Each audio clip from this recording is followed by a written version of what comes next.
அடியேன் ராமானுஜதாசன். அனைவருக்கும் வணக்கம். இன்னைக்கு ராமானுஜ நூற்றந்தாதியில 63வது பாசுரம் பார்க்கலாமா?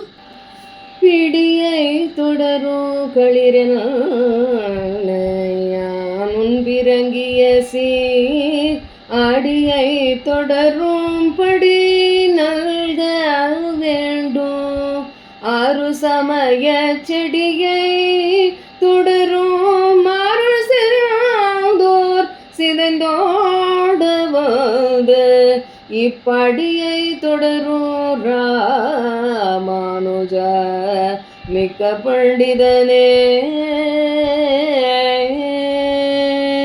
தூறு மண்டி கிடக்கும் புறமதங்களை பற்றும் அறிவிலிகள் அஞ்சி ஓடும்படி வந்து உலகினர் திருந்துவதற்கு தொடர்ந்து மக்களது இயல்பு அறிந்து பணி செய்யும் ராமானுஜரே, பெண் யானையின் பேரன்பாலே பின்தொடரும் ஆண் யானை போலே நும் சீர்மிக்க திருவடிகளை பின்தொடரும் இயல்பை தருக. வில்லிதாசரோடு ராமானுஜருக்கு தொடர்புடைய ஒரு சில நிகழ்வுகளை அதனால் ராமானுஜர் உயர்குலம் தாழ்குலம் பார்ப்பதில்லை என்றும் பார்த்தோம். இனி ராமானுஜர் திருவாய்மொழிக்கு வியாக்கியான காலக்ஷேபம் நடத்தி வரும் காலத்தில் ஒழிவில் காலமெல்லாம் உடனாய் மண்ணி என்ற பாசுரத்தில் எந்தை தந்தை தந்தை தந்தைக்கும் முந்தை வானவர் வானவர் கோனொடும் சிந்துப்பு மகிழும் திருவேங்கடத்து அந்தமில் புகழ் காரழில் அண்ணலே என்ற பாசுரத்திற்கு பொருள் சொல்லும் போது ஆழ்ந்த கவனம் போயிற்று ராமானுஜருக்கு. கோஷ்டியை பார்த்து திருவேங்கடத்தில் நந்தவனம் அமைத்து பூச்செடிகளை பயிரிட்டு வளர்த்து மாலைகள் கட்டி திருவேங்கடவனுக்கு சாற்றுவதற்கு விருப்பமும் தகுதியும் உடையவர்கள் யாரேனும் இக்கூட்டத்தில் இருக்கிறீர்களா என்று கேட்டார். ராமானுஜரின் தாய் மாமனாகி பெரிய திருமலை நம்பியும் இவ்வாறே இப்பாசுரத்தின்படி வழுவிலா அடிமை செய்ய வேண்டும் என்று திருமலைக்கு சென்றார் என்பதை ஏற்கனவே பார்த்துள்ளோம். ஞாபகப்படுத்திக் கொள்க. தனது தாய் மாமனைப் போலவே ராமானுஜரும் புஷ்ப கைங்கரியம் செய்ய வேண்டும் என்று கேட்டவுடன் மலையில் குளிர் அதிகம் இருக்கும் என்று தயக்கம் ஏற்பட்டது அடியவர்களிடம். ஆனால் அப்பொழுதுதான் புதிதாக கலந்து கொண்ட சீடரான அனந்தாழ்வான் எழுந்து, அடியேன் அவ்வண்ணமே ஏற்றுக்கொண்டு செய்ய சித்தமாக இருக்கிறேன் என்று சொன்னார். இந்த கோஷ்டியில் நீரே ஆண் பிள்ளையோ என்று ஆசீர்வதித்து திருமலை திருப்பதிக்கு அனுப்பினார். இவரே அனந்தான் பிள்ளை என்று பிரசித்தியாக பேசப்படுபவர்.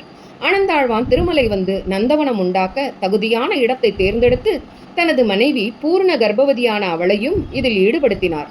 முதலில் பூமியை மேடு பள்ளங்களை சரி செய்ய வேண்டி இருந்ததால் இவர் மண்ணை வெட்டி மனைவியிடம் ஒரு கூடையில் போட்டு கொடுக்க அவளும் அதை சற்று தொலைவில் ஓரிடத்தில் கொட்டி கொண்டு வந்தாள். இவள் ஒரு கூடை மண்ணை கொட்டுவிட்டு வருவதற்குள் இவர் 4 கூடை மண்ணை வெட்டி இருப்பார். கர்ப்பிணியானதால் அவளால் வேகமாக செய்ய இயலவில்லை. இப்படி இருக்க எம்பெருமானே சிறு பையன் வடிவம் கொண்டு அனந்தாழ்வானிடம் வந்து தான் மண்ணை கொண்டு கொட்டுகிறேன் என்று கேட்டார். அனந்தாழ்வான் எமது ஆச்சாரியனின் கைங்கரியத்தை அடியேன் யாருடனும் பங்கு இட முடியாது என்று சொல்லிவிட்டார். ஆனால் சிறிது நேரம் கழித்து தற்போது தன் மனைவி வெகு சீக்கிரமாக வருவதை கவனித்தார். மனைவியிடம் கேட்டார், என்ன பக்கத்திலேயே மண்ணை கொட்டுவிட்டு வருகிறாயா என்று. அங்கு ஒருவர், உன்னை பார்த்தால் என் மகளை போல் இருக்கிறாய், கர்ப்பிணியாக வேறு இருக்கிறாய், பாவமாக இருக்கிறது, என்னிடம் கொண்டு கொட்டுவிட்டு வருகிறேன் என்று சொன்னார். அதான் என்றாள்.